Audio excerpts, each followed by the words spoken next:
bisikan yang mengajak orang lain meninggalkan ajaran agama Islam. Makanya Al-Quran mengatakan bahwa berlindunglah engkau kepada Tuhan yang menciptakan manusia. Dari mana? Berlindung dari min syarril waswasil khannas. Berlindung dari kejahatan setan yang bersembunyi. Alladzi yuwaswisu fi sudurin nas. Berlindung kepada bisikan setan yang tersembunyi, yang membisikkan kemudian kejahatan ke dalam dada manusia. Minal jinnati wan nas, dari golongan jin dan manusia. Jadi iblis ini berasal dari dua golongan. Ada dari golongan manusia, ada dari golongan jin, yang senantiasa membisikkan kepada kesesatan, membisikkan kepada kejahatan. Mereka tahu mereka salah, tapi mereka gengsi untuk menemukan kebenaran itu. Mereka tahu bahwa itu adalah kebenaran, tapi mereka gengsi untuk meninggalkan kemudian kesalahan. Ibarat seekor lalat, sekuat apapun kemudian kita memberikan argumentasi bahwa ini adalah parfum, ini adalah harum, ini adalah wangi, seekor lalat tidak akan peduli. Mereka akan tetap lebih cenderung kepada sampah. Inilah yang Al-Quran katakan bahwa wa ikhwanuhum yamuddunahum fil gayyi tsumma la yuqsirun. Ini yang kemudian Al-Quran jelaskan bahwa saudara-saudara dari orang-orang kafir itu adalah setan yang senantiasa mengajak manusia kepada kesalahan. Wa kanal kafiru ala rabbihi zahira. Dan adalah orang-orang kafir penolong-penolong setan. Di dalam setan menyesatkan manusia untuk durhaka kepada pencipta langit dan bumi. Demikian Bang. Mohon izin guruku semua, saya mau ngurus ini dulu. Kita selesaikan dulu. Mohon izin undur dulu. Ya, silakan Bang Samudra. Ya, tolong dilihat anunya WA saya. Oke, siap. Assalamualaikum warahmatullahi wabarakatuh. Waalaikumsalam. Assalamualaikum warahmatullahi wabarakatuh. Deng, Gurunda. Waalaikumsalam warahmatullahi wabarakatuh. Bang Handi, Pak Desugilah dan host dan semuanya Ustaz, lanjut. Jadi gini loh ya teman-teman ya. Saya kurang lebih seminggu bersama Bang Joma. Jarang tuh kami bercanda. Yang ini yang kita bahas tiap hari begitu. Menggali keilmuan Bang Joma, bertanya. Ini yang kita terus gali gitu loh. Ya karena saya tidak live-kan offline ya, makanya di sini kita obrol lagi.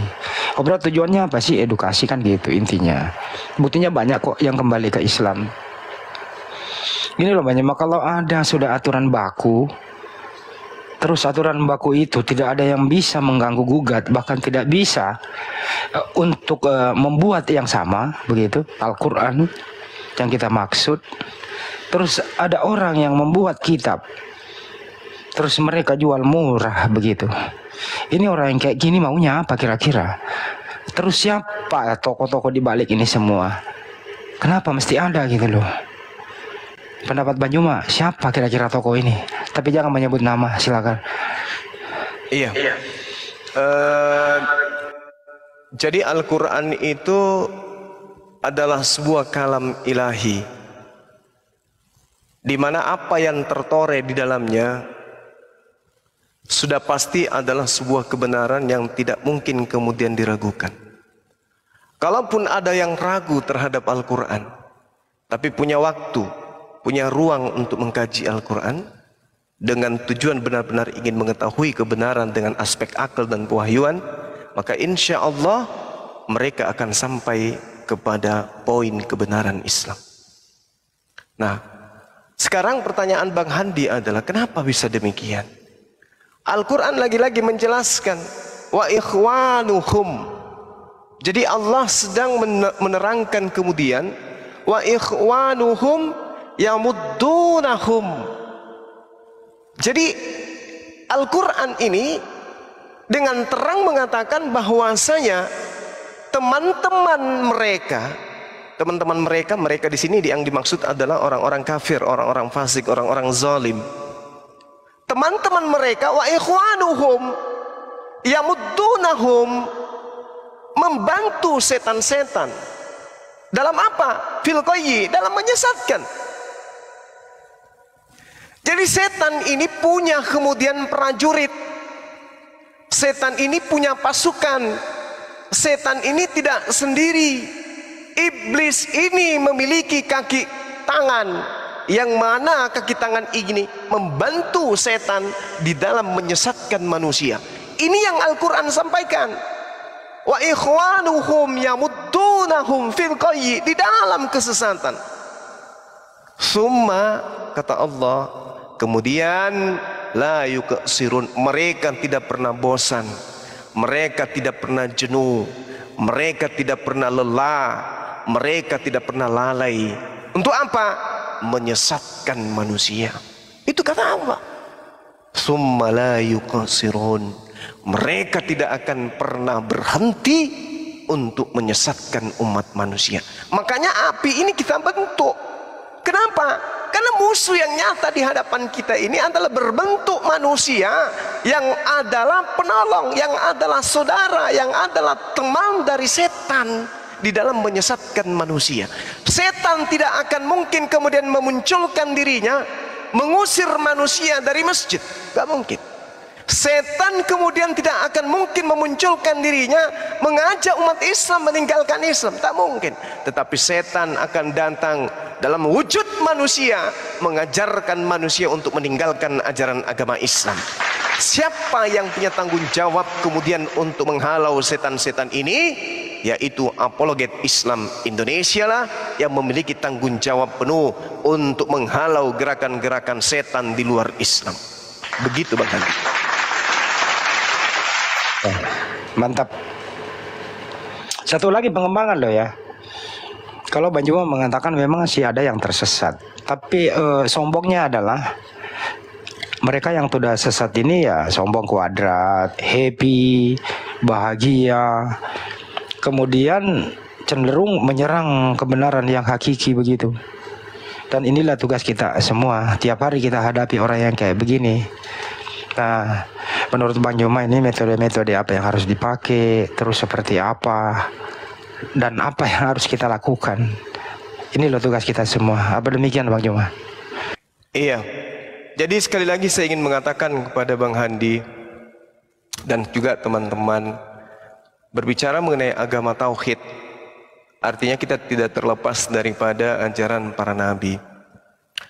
Ketika kita berbicara mengenai nabi, maka nabi yang perlu diimani di sini adalah salah satunya Nabi Adam alaihissalam. Apa yang membuat Nabi Adam kemudian terkontaminasi dengan pelanggaran? Kira-kira apa dasar pijakannya? Istri, tahta, wanita, harta, anak, atau apa? Rupa-rupanya yang menjatuhkan Nabi Adam alaihissalam dan juga dan juga istrinya Hawa, yaitu perut.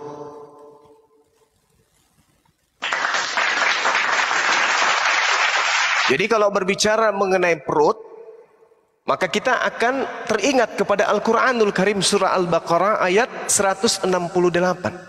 Apa kata Allah di sana? Ya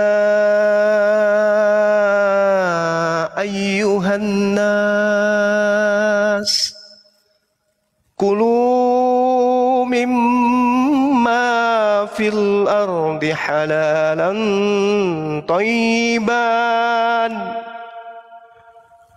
wa la tattabi'u khutuwatis syaitan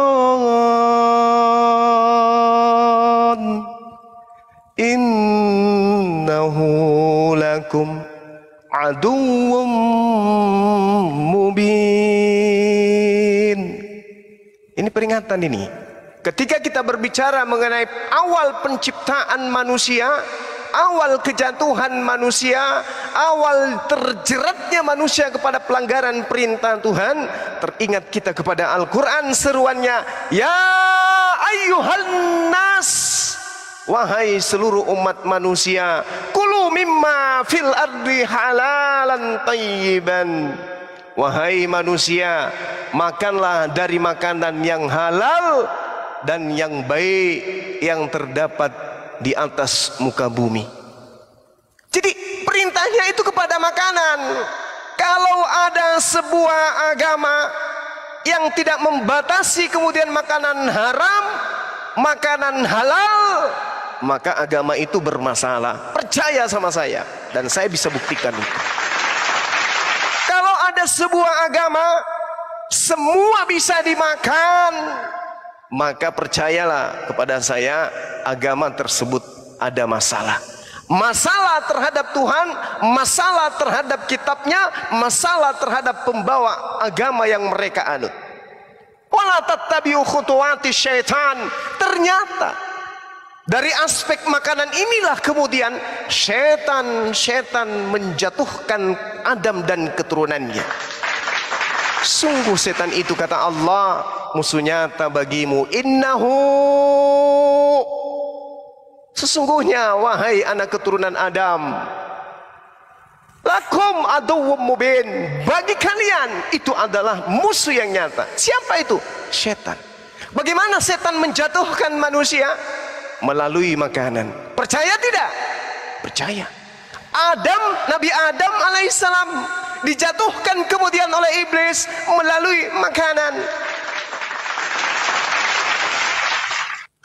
Orang-orang Nasara, pengikut Nabi Isa alaihissalam, juga jatuh karena faktor makanan. Perintahnya kepada mereka, jangan kau makan, jangan kau makan, jangan kau minum. Tapi mereka kemudian menghalalkan apa yang dilarang, membolehkan apa yang tidak dibolehkan oleh Tuhan. Pasti masalah, pasti bermasalah. Oleh karena itulah kemudian pertanyaan Bang Handi, ketika diajukan pertanyaan seperti ini, maka rujukan kita merujuk kepada Al-Quranul Karim surah Al-Baqarah ayat 168. Ya ayuhan nas, kulu mimma fil ardi halalan thayyiba. Wahai seluruh manusia, makanlah dari makanan yang halal dan baik yang terdapat di atas muka bumi ini. Jangan sembarang kau makan. Demikian Bang Handi. Masya Allah. Jadi memang makanan menjadi tolak ukur juga sih, karena perut itu juga memerlukan sesuatu untuk hidup. Tapi itu kan jelas tadi kan disampaikan itu semua ada aturan. Tapi pernah saya membaca di sebelah begitu, semua makanan halal, termasuk semua binatang berkaki 4 begitu, boleh dimakan kecuali kaki 4-nya meja begitu. Ini dibuat sendiri menurut Bang Joma atau memang ada perintah begitu? Bukankah ada sebagian dilarang, gimana ya di fenomena beginian? Iya. Baik. Kalau di dalam Al-Quran Allah Subhanahu wa ta'ala menerangkan kemudian dengan sangat rinci ya bagi kita umat Islam. Apa kata Allah? Wa qulil haqqu mir rabbikum. Kebenaran itu telah datang dari Allah, Tuhan kalian. Kebenaran terkait makanan, terkait minuman, terkait ibadah, terkait ketuhanan, terkait kemanusiaan, dan seterusnya. Faman sya'a falyu'min. Barang siapa ingin beriman kepada kebenaran tersebut, silakan, kata Allah, silakan beriman. Wa man sya'a falyakfur. Lalu siapa yang ingkar terhadap kebenaran itu, biarkanlah mereka menjadi kafir, kata Allah. Artinya potensi kekafiran itu memang ada. Allah membuka diri kemudian kepada seluruh manusia, untuk manusia itu memilih antara kebenaran dan kesesatan, antara hak dan yang batil. Lalu poin-poinnya kemudian Allah menurunkan syariat kepada para nabi. Ini yang boleh dimakan, ini yang tidak boleh dimakan. Tapi ketika ada pengajaran segala sesuatu halal bagiku, tetapi bukan semuanya berguna. Segala sesuatu halal bagiku, tetapi aku tidak membiarkan diriku diperhamba oleh suatu apapun. Ini berarti sudah menyalahi firman Tuhan yang dikatakan di dalam kitab Ulangan 11. Ulangan 11 sangat jelas, di sana terinci lagi bagaimana kemudian manusia pada masa Nabi Musa alaihissalam diperintahkan untuk mentaati perintah-perintah Tuhan.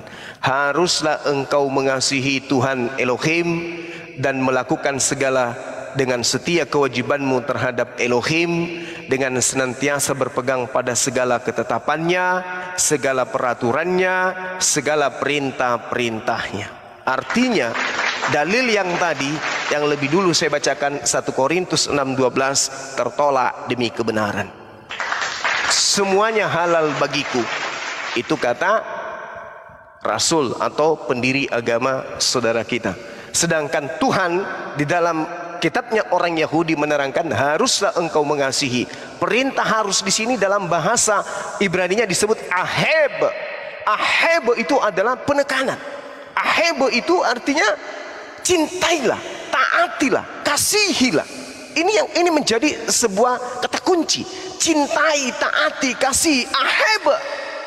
Cinta kepada siapa? Yehova. Siapa itu? Pencipta langit dan bumi dalam hitungan teman-teman kita Yahudi. Harus wajib mencintai Tuhan itu dengan cara apa? Melakukan dengan setia apa yang diperintahkan. Samar. Samar artinya setia, tidak menyeleweng, tidak melenceng, tidak munafik, tetapi dia harus taat. Setia, samar terhadap apa? Kewajiban, mismarriage, tugas, kewajiban yang kemudian menjadi sesuatu yang harus diemban oleh Bani Israel. Mereka diperintahkan kemudian untuk taat, mengasihi Tuhan, mencintai Tuhan dengan melakukan dengan setia terhadap mismarriage, kewajiban mereka terhadap yang senantiasa Tuhan sampaikan, yaitu ketetapan, peraturan, hukum-hukum yang ada. Cukup ketetapannya, lalu kemudian misfat, peraturannya, lalu yang terakhir adalah misfah, perintah. Jadi perintah Tuhan harus dengan setia mereka cintai. Aturan Tuhan harus dengan setia mereka cintai. Ketetapan Tuhan harus dengan setia mereka cintai. Jadi apa yang menjadi simbol daripada kebenaran itu adalah mentaati segala perintah Tuhan yang menjadi ketetapan dan peraturannya. Itu tercermin dari segi aspek syariat atau hukum-hukum seperti makanan. Jangan kau makan babi karena itu haram bagimu. Kalau cinta kepada pencipta langit dan bumi, jangan dimakan. Saya kira begitu Bang Handi. Terima kasih Bang Yoma, terhubung karena pemakan babi juga sudah ada. Ya, mari kita berikan kesempatan. Astagfirullahaladzim. Loh, Saya tidak makan babi, Bang Handi. oh, tapi suka babi. Tidaklah. Suka babi gitu. Tidak, Bang Handi. tidak Kita makan yang tapi suka suka. babi. Menurut Kita tidak makan babi. menurut Anda itu babi itu haram atau halal? Nah inilah kalian belum pintar, udang itu haram. Kalian belum tahu. Aduh. Coba kasih tahu, coba kasih tahu. Kita belajar dulu. Belajar di mana? Pak Sul bilang data sih lagi di betina.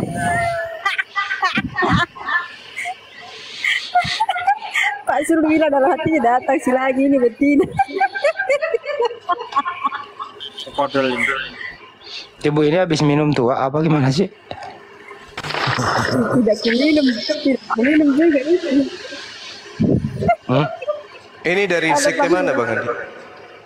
Halo Bang Zuma. Halo Ibu. Iya agak kareba. Ini Baik, yang lagi halo. naksir sama Bang Kian Santang ini. Oh, Iya. iya. Oh, Agama apa Kalau ini? kafir. Agama apa? Oh, kafir. Iya. Iya. Nah, kenapa betah dalam agama kafir? Ya mending disebut tidak menyembah Allah Subhanahu wa taala dan Rasulnya daripada mending disebut kafir kan daripada mau menyembah Allah Subhanahu wa taala. Allah itu adalah nama pencipta langit dan bumi. Subhanahu wa ta'ala itu adalah gelar, yaitu yang maha suci lagi maha tinggi. Kenapa Anda tidak mau kemudian tunduk kepada hakikat pencipta yang maha suci lagi maha tinggi? Karena pencipta langit dan bumi adalah Hashem Yuhid Fafi Yehova, bukan Oh, Allah gitu. Subhanahu wa taala. Oke, apakah Yod-Heh-Vav-He ini tidak maha suci lagi maha tinggi? Maha suci. Maha suci lagi maha tinggi kan? Iya iya. Artinya kalau Anda mengatakan tidak menyembah kepada yang maha suci lagi maha tinggi, lalu Anda mengatakan menyembah kepada maha suci maha tinggi, mungkin ada yang perlu diperiksa di sini. Kelihatannya ada yang bocor, entah sebelah kiri atau sebelah kanan. Jangki framing. Gitu. Ketika kemudian pencipta langit dan bumi yang maha suci lagi maha tinggi datang mengajarkan sebuah hukum-hukum kepada Bani Israel dengan sebutan Elohim atau Hasem Yod Heh Vav He, apakah hukum-hukumnya juga untuk orang Indonesia? Tentunya lah. Ada dalil? Ya sama aja, kalian juga kan di Arab itu kan enggak, jangan ke Arab dulu. Anda sudah menggugurkan Allah. Sekarang kita berbicara mengenai Hasem. Oke? Ya, Anda sudah ya berbeda berarti. Oke. Allah Subhanahu wa taala gugur menurut saudara. Sekarang kita ke Hasem. Konsentrasinya ke Hasem. Apakah Hasem ketika datang kepada Bani Israel, aturan, ketetapan, hukum-hukum dan perintahnya berlaku untuk orang Indonesia? Jawab.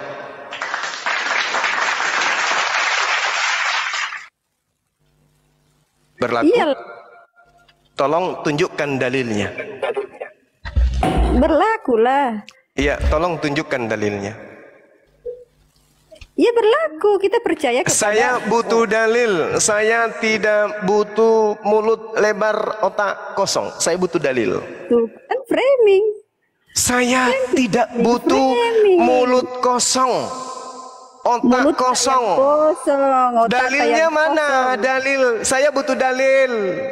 Pencipta langit dan bumi Hasem Yod Heh Vav He memberikan hukum kepada orang Indonesia. Dalilnya mana?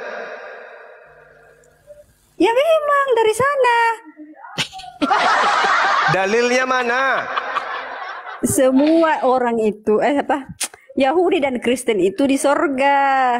Dalilnya mana? Hasem untuk Kristen pemakan babi, penyembah manusia bernama Yudas. Dalilnya mana? Dalilnya mana? Menyembah Allah Abraham, Ishak dan Yakub sesembahan kami. Dalilnya mana bahwa Tuhan yang datang kepada Bani Israel hukum-hukumnya berlaku untuk orang Indonesia? Tunjuk dalil. Karena minta kasih hadiah. Kalian beda sendiri. Ya biar tadi Anda sudah menggugurkan, tak ada masalah bagi kami. Sekarang Anda yang bermasalah. Ketika Anda mengatakan Anda penyembah Elohim, tolong tunjukkan dalilnya. Elohim mengajarkan syariat, hukum-hukum, ketetapan dan ketentuan dan perintah kepada orang Indonesia. Mana dalilnya? Biar kami jadi ikut juga. Silakan. Dalil. Kami butuh dalil. Kami tahu Tuhannya Bani Israel adalah Tuhan yang benar. Ketika dikatakan Eloh atau Ilah Abraham, Ishak dan Yakub, kami percaya itu adalah Tuhan yang benar. Sekarang permasalahannya ente orang Indonesia dari suku Toraja, bukan Bani Israel, di mana Tuhan yang datang kepada Bani Israel tidak memberikan aturan, ketetapan, ketentuan kepada di luar Bani Israel. Tapi kalau Anda mengatakan ada, tunjuk dalil. Silakan. 1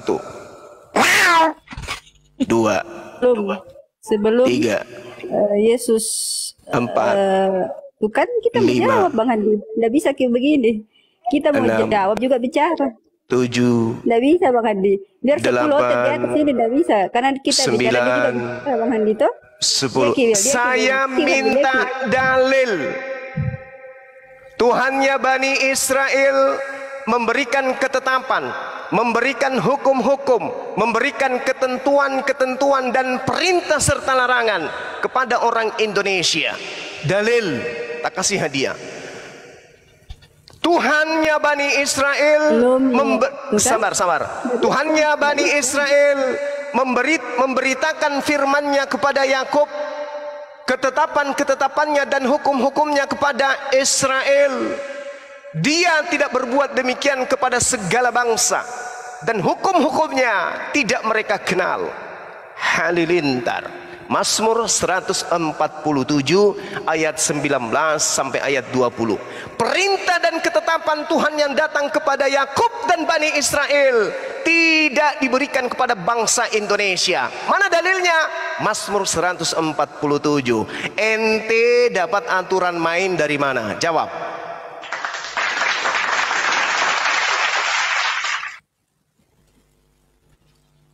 Satu, dua. Yesus. Bukan? Kok Yesus? Yang saya minta Tuhannya Bani Karena Israel, Yesus itu bukan hebat Tuhannya sendiri. Kristen. Karena itu kan tidak bisa Sandi. Terus dia ngomong, tidak bisa Sandi. Yang saya minta Tuhannya Bani Israel. Yang saya minta Tuhannya Bani Israel. Tante Markona yang saya minta dalilnya Tuhannya Bani Israel, bukan penyembah Yudas yang saya minta dalilnya, bukan. Saya tidak minta dalilnya Tuhannya Kristen. Saya tidak minta tentang Yesus, yang saya minta Tuhannya Bani Israel. Itu sendiri. Nenekmu kiper, pakai celana sepak lari di lapangan. Mana ada Tuhannya Bani Israel itu adalah Yesus. Malas. Yang saya minta, Tuhannya Bani Israel. Banyak congor ini orangnya. Bukan Yesus. Yang saya minta bukan Yesus. Yang saya minta Tuhannya Bani Israel. Yesus itu Tuhannya Romawi, Tuhannya Eropa, itu Tuhannya orang Barat, itu Yesus. Yang saya minta, Markona, Tuhannya Bani Israel. Masih ada di sisa otaknya kan? Otak masih bisa berfungsi sedikit kan? Atau sudah kacau, hancur lebur otaknya? Kita yang otak tahan. Yang saya minta Tuhannya Bani Israel. Orang ngomong, kita juga ngomong. Ini bukan diskusi namanya. Markona, kalau Anda tahu tentang diskusi, etika diskusi, apa yang ditanya itu yang dijawab. Saya tanya Tuhannya Bani Israel. Yang saya tanya, Tuhannya Markona, pemakan babi, dengarkan, penyembah Yudas, dengarkan. Yang saya tanya, Tuhannya Bani Israel, bukan Tuhannya Kristen yang saya tanya. Pasang lututmu mendengar kalau kau punya kuping sudah nggak bisa berfungsi karena makan babi. Yang saya tanya, mana dalilnya Tuhannya Bani Israel? Bani Israel, dengarkan saya. Mana dalilnya Tuhannya Bani Israel mengajarkan ketetapan dan hukum-hukumnya kepada orang Indonesia seperti Anda, Markona? Coba tunjukkan, saya tunggu.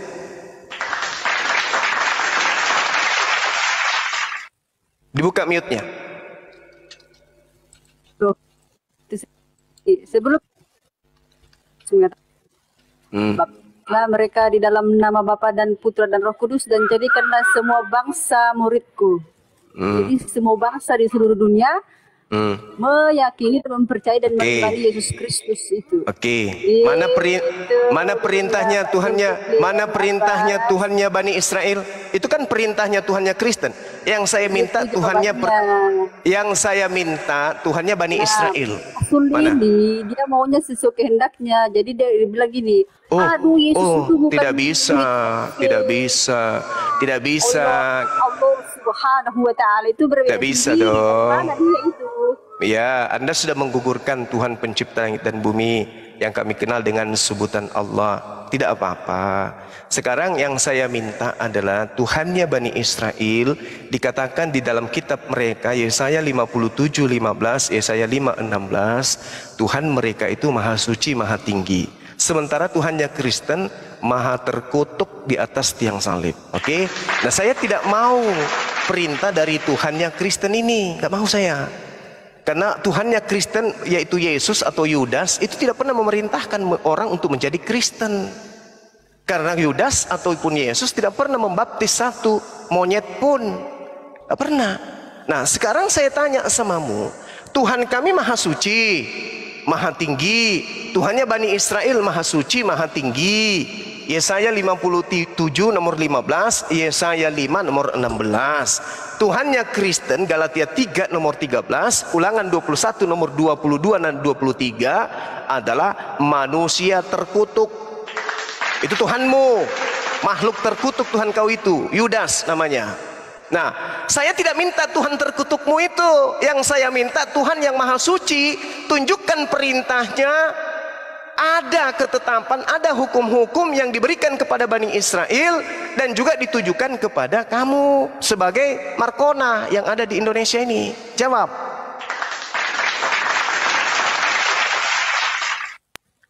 Jawab tadi Pasul, dengar ki baik-baik, jangan ki putar. Jawabanmu itu yang kau jawab itu Yesus, manusia terkutuk itu yang kau jawab. Yang saya tanya Tuhan yang maha suci, Markona. Yang saya tanya Tuhan maha suci. Markona, yang saya tanya Tuhan yang maha suci, Tuhanmu itu terkutuk, bukan itu. Bukan itu yang saya tanya. Tuhan yang saya tanyakan adalah Tuhan yang maha suci, yang diterangkan di dalam Yesaya 57 nomor 15 atau Yesaya 5 nomor 16 bahwa Elohim itu subhanahu wa ta'ala, maha tinggi, maha suci. Nah, saya tidak ingin kemudian membahas tentang Tuhan terkutuk. Yang ingin saya bahas adalah Tuhan yang maha suci dan maha tinggi. Saya minta pertanyaan saya dijawab. Tolong tunjukkan perintah dari Tuhannya Bani Israel yang maha suci maha tinggi ini, di mana perintahnya, ketetapannya itu diperuntukkan untuk orang Indonesia. Itu tertulis di mana? Silakan. Ini yang ketiga kalinya ya, keempat kalinya. Tadi Sujangki putar-putar biar 10 orang Kristen di atas sini kita tanya sama di semua jawabannya. Paham Miki? Mana Tuhan yang maha suci memerintahkan perintah kepada orang Indonesia? Sudah dijawab tadi, Jangki putar-putar lagi begitu jawabannya, tidak bisa diganggu-gugat lagi. Itu Tuhanmu, itu Yudas, yang kau jawab itu Yudas, manusia terkutuk itu yang keluar dari rahim manusia. Saya tidak tanyakan itu. Saya tidak tanya itu Tuhanmu. Saya ngerti Tuhanmu Yudas, mati terkutuk. Itu saya ngerti, saya paham. Justru saya banyak mengajarkan Kristen tentang Tuhannya yang terkutuk itu. Yang saya tanya sekarang adalah Tuhan yang maha suci lagi maha tinggi. Yudas itu di gantung diri, beda kau itu. Oh tidak, bukan. Yudas itu yang kemudian tergantung secara terkutuk. Mari, mau kita buktikan. Mau kita buktikan? Mau kita buktikan? Mau kita buktikan? Kita putar-putar jangan kita. Jangan, karena kamu adalah wa ikhwanuhum yamuddunahum fil ghayyi tsumma la yuqsirun. Kamu adalah saudara setan di dalam menyesatkan manusia dan kamu tidak akan pernah berhenti untuk menyesatkan. Itu kerjamu. Kenapa saudara Markona tidak mau kemudian membahas siapa yang terkutuk di atas tiang salib? Kita yang setan. Ayo. Di dalam kitab saudara jelas di Galatia 3 nomor 3, orang yang digantung itu adalah orang terkutuk. Pertanyaan saya, siapa yang terkutuk? Yesus atau Yudas? Yang disalib itu Yesus. Saya tanya, siapa yang terkutuk? Yesus atau Yudas? Zulkifli M. Abbas yang terkutuk. Kasihan ya orang Kristen ya kayak gini. Kalau dia tidak bisa lagi kemudian menjawab, sudah kepentak dia kan, nggak bisa lagi, nggak ada jalan lagi. Akhirnya mengajak kita melucu. Jadwal tak sama CP, Kemurtad atau CP? CP itu penyembah Yudas yang tak berilmu, yang bagi saya ya sampah sih orang-orang kayak gitu ya. Sama seperti Markona. Ditanya apa, jawabnya apa. Ditanya tentang yang Markona jawab itu kan Yesus. Yang Markona jawab itu kan Yesus. Yang Markona jawab itu kan Yesus. Yang adalah Yudas. Itu kan yang kamu jawab. Dan saya tidak butuhkan itu. Saya paham. Yang saya tanya tentang Tuhannya Bani Israel. Yudas itu gantung diri, Pak Sul. Gantung diri. Iya, Yakin? kita nggak baca kitab kah? Oke, baik. Mari kita lihat. Kalau Anda mengatakan bahwa Oke, baik. Sekarang begini. Kalau Anda mengatakan bahwasanya Yudas itu gantung diri. Jelas sekali di dalam pernyataan kitab saudara sendiri diterangkan bahwasanya kontradiksi antara Matius dan juga Lukas di dalam menceritakan tentang Yudas. Matius 27 nomor 5 nomor 8, Yudas melemparkan uang lalu gantung diri. Imam-imam memungut uang itu lalu memberi tanah darah. Di dalam cerita Lukas berbeda. Yudas membeli tanah lalu bunuh diri. Mana yang benar? Lalu jatuh tertelungkup lagi. Oh ya Rabbi ya Syuhamasya. Sudah saya bilang tadi, dengar baik-baik nah.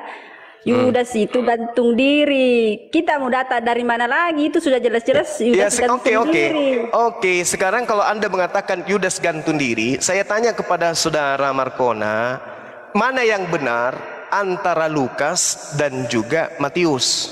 Mana yang benar? Apakah Yudas beli tanah dulu atau dia gantung diri dulu?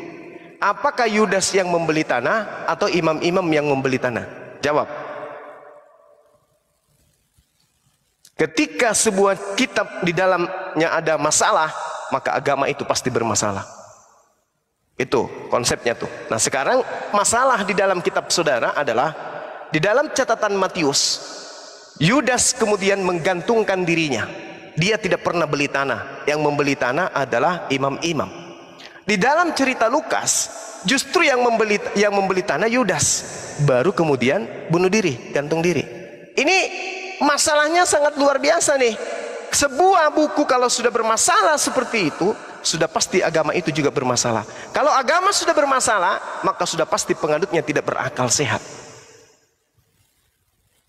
Nah sekarang mana yang benar?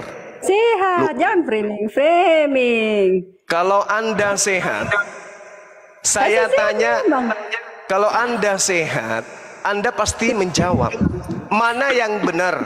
Di dalam kisah para rasul 1, Yudas membeli tanah. Di dalam Matius 27, imam-imam yang beli tanah. Mana yang benar? Yudas yang beli tanah atau imam yang beli tanah? Jawab.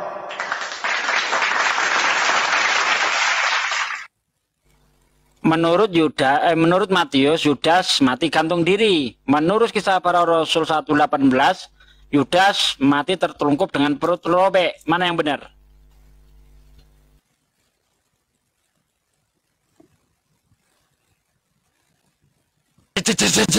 Jawab.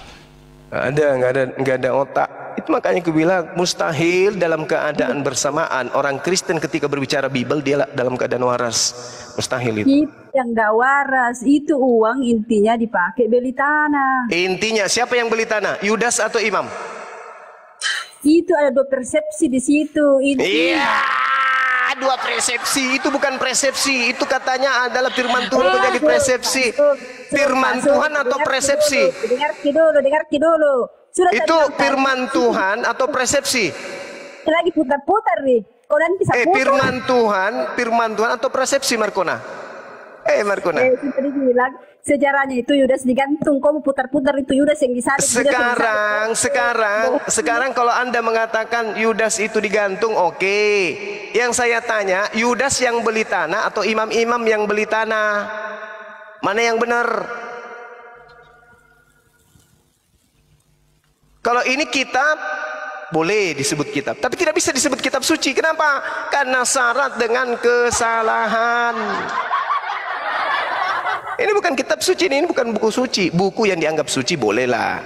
Ini diceritakan di data yang satu, Yudas beli tanah, tetapi di buku yang satu, imam yang beli tanah. Tidak mungkin dua-duanya benar. Pasti salah satunya salah atau dua-duanya salah. Ya dulu Pak Sul, dengar dulu nah. Itu uang intinya dipakai beli tanah. sudut pandang itu ada berbeda di situ. Tapi sejarahnya itu Yudas yang gantung diri, bukan Yudas yang disalib. Ya, permasalahannya kalau cerita itu betul, maka tidak akan ada cerita yang salah yang ada di sekelilingnya. Permasalahannya, kalau cerita itu salah, maka pasti akan muncul kesalahannya di sekelilingnya. Fakta yang terukir sekarang adalah satu mengatakan Yudas gantung diri, lalu kemudian yang beli tanah dari hasil upah daripada suap dipungut oleh imam, lalu imam beli tanah. Di cerita yang lain, Yudasnya yang beli tanah lalu gantung diri. Bukan gantung diri, Ahi. Bukan gantung diri. Jatuh tertelungkup perut robek. Tak peduli saya, mau dia mati dalam keadaan tertelungkup perut robek. Izin ini. peduli saya, mau dia mati dalam keadaan Noise. Izin ini. mau dia mati. Burama noise. Rahman Uis.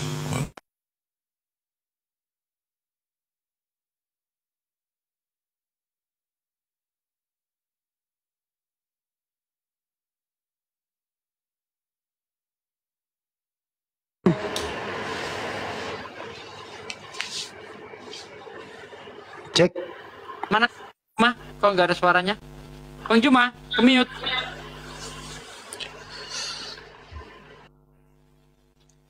Bang Juma? Mana nih Bang Juma? Hidung aku mampet sebelah nih, gua nggak bisa apa-apa nih. Nah, tuh kan? Bang, kita apa yang dibilang Alitia itu yang di Alkitab. Jadi mana yang benar, Alitia? Yudas mati gantung diri atau jatuh tertelungkup perut robek? Mana yang benar? Pak Sugi, dengar dulu Pak Sugi. Tadi kan sudah aku bilang sejarahnya itu Yudas itu gantung diri, bukan Yesus yang gantung diri, bukan Yudas gantung disalib. Itu terjadi kontradiksi. Yang belikan tanah Yudas atau imam-imam. Sudah aku bilang tadi kan itu yang bingung kan? Mana yang benar? Ini ada, kalau terjadi kontradiksi begini, tidak mungkin dua-duanya benar. Pasti salah satu ada yang benar atau dua-duanya salah. Itu dua-duanya sudut pandang. Dengar dulu. Bagaimana dua-duanya benar? Yang satu mengatakan yang beli tanah adalah imam-imam, yang satu lagi yang membeli tanah adalah Yudas sendiri. Intinya apakah Yudas itu imam-imam juga? Aduh, Pak Sugi, dengar dulu. Yudas sendiri yang membelikan atau imam-imam yang membelikan? Jawab. Jangan bodoh-bodohin orang. Pak Sugi yang bodoh-bodohin orang. Nah, oke. Sekarang mana yang benar nih? Yudas sendiri yang beli atau imam-imam yang beli? Kan sudah ku bilang sampai 10 kali dibilang Pak Sugi tidak mengerti. Ada dua sudut pandang, intinya itu. Nah, sudut pandang mana yang benar? Ya nggak bisa Mana bisa begitu? Ini jelas terjadi pertentangan antara Matius dan Kisah Para Rasul. Oke, kalau tidak bertentangan, bagaimana Anda mengatakan yang beli imam tapi Yudas juga yang beli? Bagaimana cara menyatukan ini?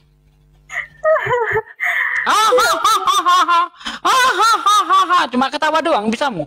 Nah, kalau Pak Sugi ketawa bisa, Alitia ketawa nggak bisa. Bisa. Ketawamu itu seperti menghibur diri, nggak bisa jawab justru ketawa. Pak Sugi harus adil, nggak boleh harus adil, keadilan sosial. Nah iya, saya tanya, apa yang beli tanah ini siapa menurut Anda? Dua persepsi. Nah, kalau ada dua persepsi, mana yang benar? Persepsi yang mana? Persepsi menurut Lukas atau persepsi menurut Matius? Ini Pak Sugi, kalian itu mau merubah-rubah sejarah, sudah dibilang yang diganti. Yang merubah sejarah ini siapa? Saya tanya. Yudas telah nih saya bacakan. Oke, saya bacakan ya. Dengar baik-baik. Kalau mau besar-besaran suara saya lebih besar. Nih, dengar baik-baik. Ya, Kisah Para Rasul 1 ayat 18. Yudas ini telah membeli sebidang tanah dengan upah kejahatannya.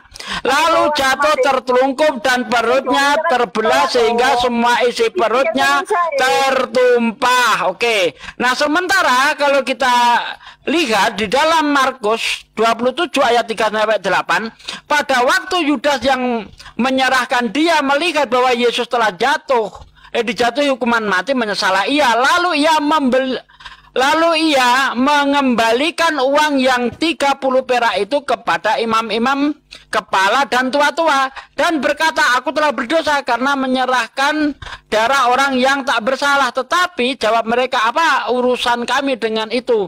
Itu urusanmu sendiri. Maka ia pun melemparkan uang perak itu ke dalam bait suci, lalu pergi dari situ dan menggantung diri. Imam-imam kepala mengambil uang perak itu dan berkata, tidak diperbolehkan memasukkan uang ini ke dalam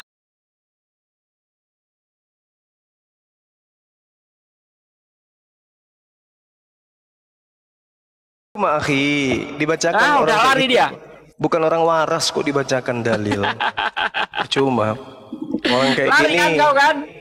Tujuannya bukan mau belajar. Memang ya seperti yang saya terangkan tadi, orang-orang kafir itu adalah teman-teman setan di dalam menyesatkan manusia.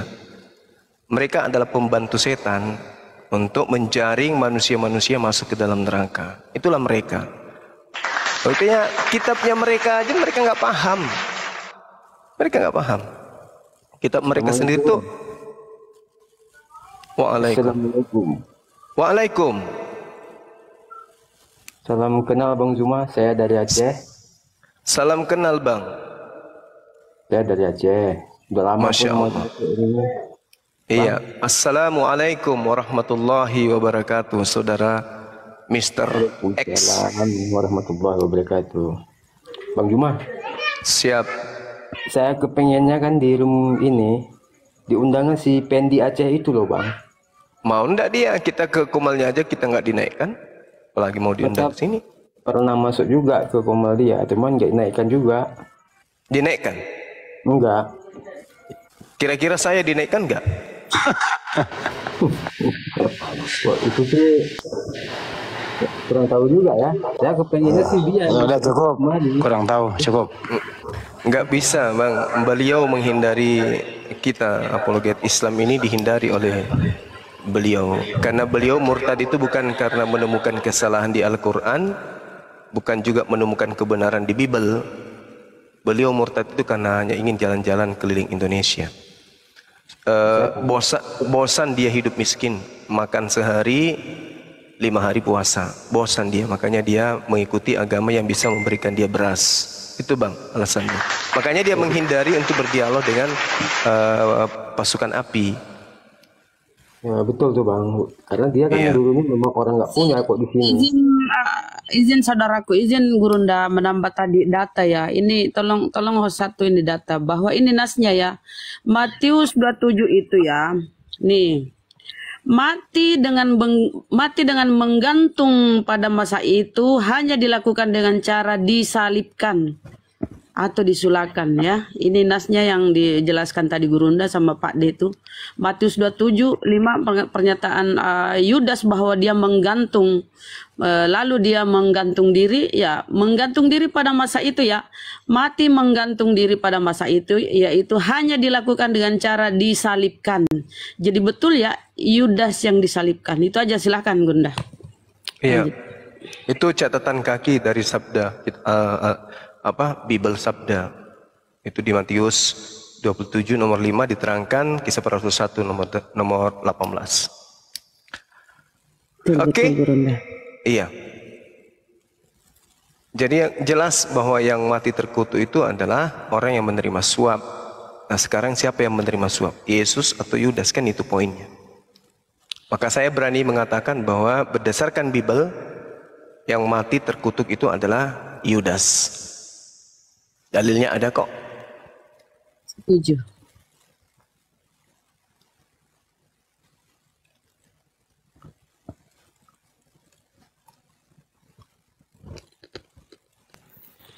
Ini siapa lagi?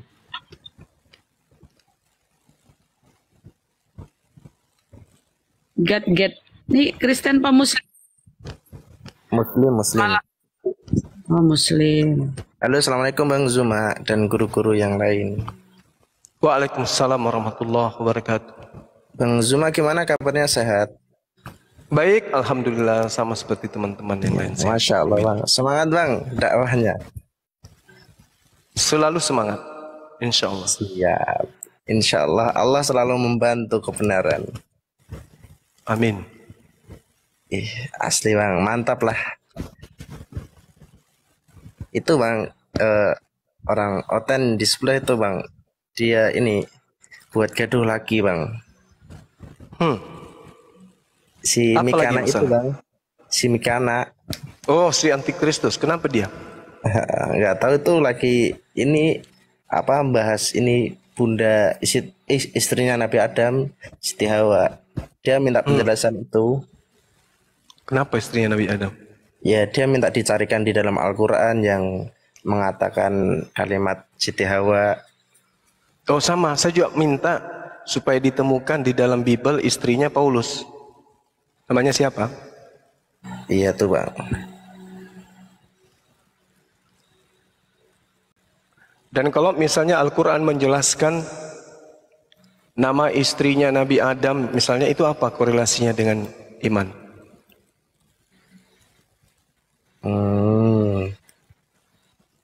Karena Al-Quran itu datang bukan sebagai buku biografi, dan Al-Quran itu datang menyampaikan pewahyuan yang bermanfaat kemudian terkait dengan kemaslahatan kehidupan manusia.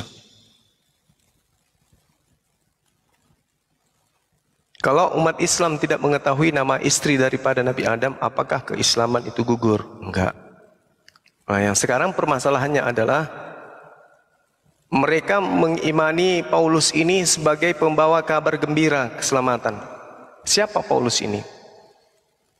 Jangankan seorang rasul, jangankan materi-materi yang digunakan untuk beriman, materi untuk kemudian kita gunakan belanja di pasar aja, itu informasinya harus akurat.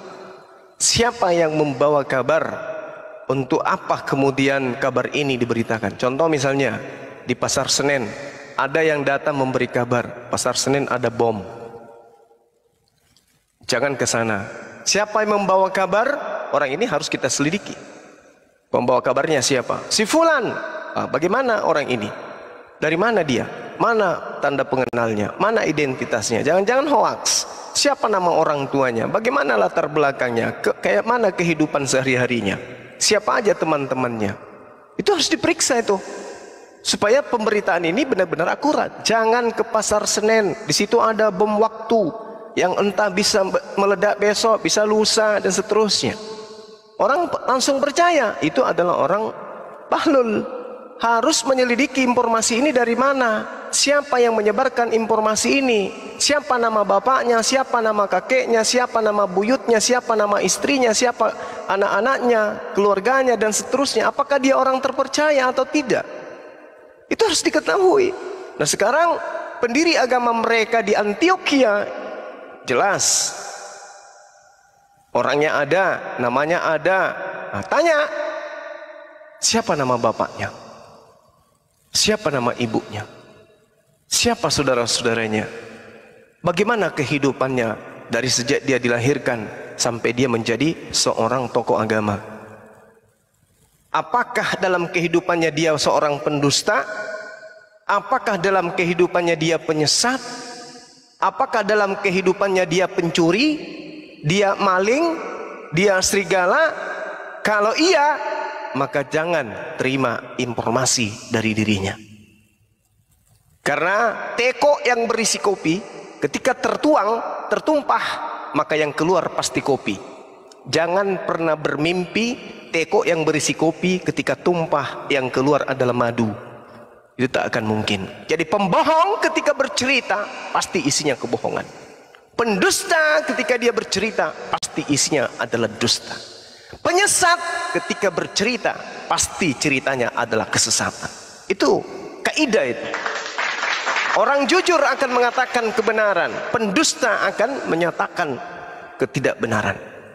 Itu poinnya tuh. Maka kita harus tahu kemudian ketika ada orang yang menyampaikan berita harus diselidiki. Berita ini dari mana?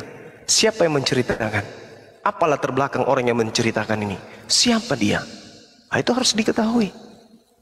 Kenapa? Karena ketika kita merespon pembicaraan orang yang datang memberikan suatu berita, tanpa kita mengetahui berita itu benar ataupun tidak, maka yang celaka adalah kita.